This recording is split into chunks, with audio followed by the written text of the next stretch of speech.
सभी को नमस्कार, सादर जय श्री राम। सभी लोग अच्छे होंगे। जैसे कि वर्तमान में एक प्रकरण बहुत ही चल रहा है प्रचलन में, अरावली पर्वतमाला और या फिर अरावली श्रृंखला का, जो कि उसके हनन की बात चल रही है। सुप्रीम कोर्ट का आदेश भी आया है और सरकारें उसमें चुप है। तो अरावली की एक पुकार है। अरावली पुकार करती है कि हम लोग अपने भविष्य को मौत के कुएं में धकेल रहे हैं। अपने भविष्य को अपने ही हाथों से मौत के कुएं में धकेल रहे हैं। क्योंकि यह केवल पहाड़ों की कहानी नहीं है, यह केवल उन बेजुबान पत्थरों की कहानी नहीं है, यह केवल उन खनन माफियों की कहानी नहीं है, और ना कि वो विवादित फाइलों की कहानी है। यह उस धरती की चीख है जिसकी छाती पर सदियों से अरावली माँ की तरह खड़ी है। क्योंकि उस धरती की चीख है जिसकी छाती पर माता का रूप लिए खड़ी है, क्योंकि वो निस्वार्थ है, मौन है और सहनशील है।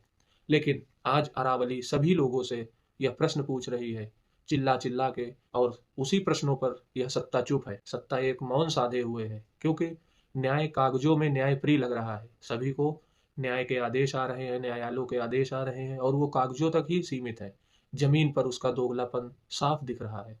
और हम आम लोग जो धीरे धीरे मौत के कुएं में खुद के हाथों से धकेले जा रहे हैं, तालियों और वादों की आवाज में सच्चाई को दबाकर, क्योंकि तालियां हम ही बजा रहे हैं और वादे हम ही सुन रहे हैं। अरावली कोई साधारण पर्वत श्रृंखला नहीं है। अरावली उत्तर भारत की सांस है। यह जल की थाली है।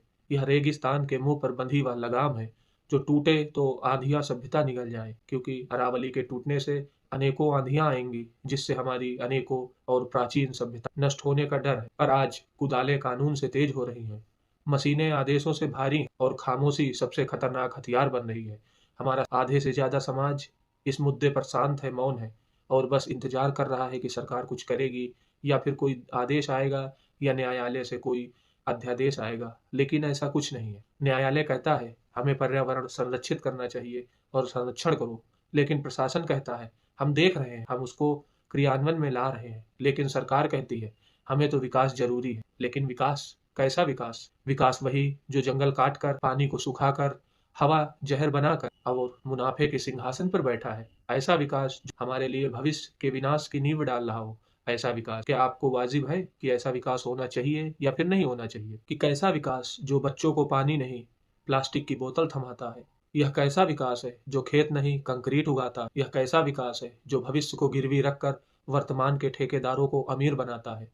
आखिर यह विकास है कि हमारे भविष्य की धीमे धीमे जाती हुई सोच जो विनाश की ओर बढ़ रही है, अग्रसर हो रही है? अरावली आज अदालत के बाहर खड़ी है। आज हमारी अरावली श्रृंखला, पर्वत श्रृंखला और पर्वतमाला अदालत के बाहर खड़ी है, हाथ में वही आदेश लिए, सीने में वही दरारें लिए, जो आंखों में वह उनके प्रश्न है। क्या कानून केवल किताबों के लिए होता है? मात्र उन किताबों के लिए जिसमें धूल जमी हुई है और पन्ने न जाने कितने बार मोड़े गए और खून की स्याही से सने गए। यह दोगलापन व्यवस्था की पहचान बन चुकी है। और एक तरफ हम लोग हरित न्याय और हरित क्रांति की ओर बढ़ रहे हैं, दूसरी तरफ खनन की स्वीकृतियां, जो कि हमारे भविष्य के पर्वत श्रृंखला और जो प्राचीन से पर्वत श्रृंखला चले आ रहे हैं, उनके लिए एक परेशानी का सबब बन रहे हैं।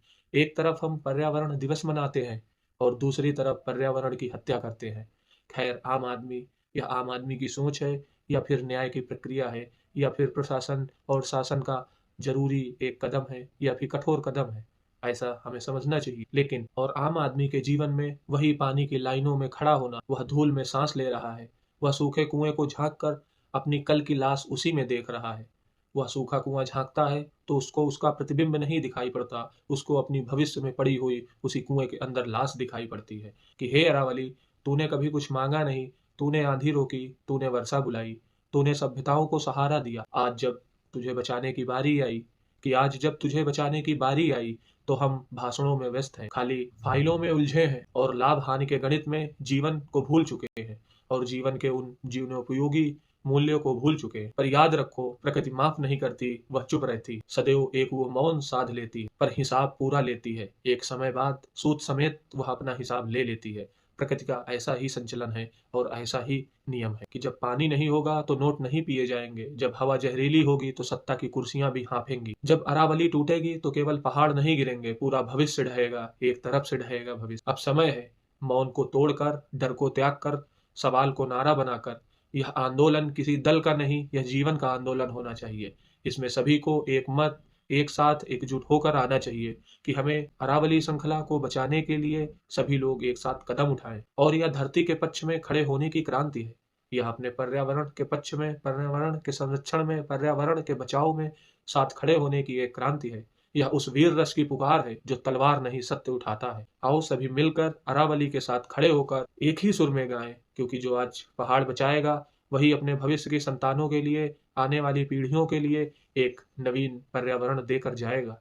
और यदि आज हम चुप रहे तो इतिहास लिखेगा सभ्यता मरी नहीं थी, उसे मार दिया गया था उन पत्थरों की चुप्पी से, जो कि पत्थर जीवित पत्थर है। हम जैसे मनुष्य लोग जीवित पत्थर, हम लोगों की चुप्पी से ऐसे ही उस सभ्यता को मार दिया गया, उस पर्वत श्रृंखला को खत्म कर दिया गया।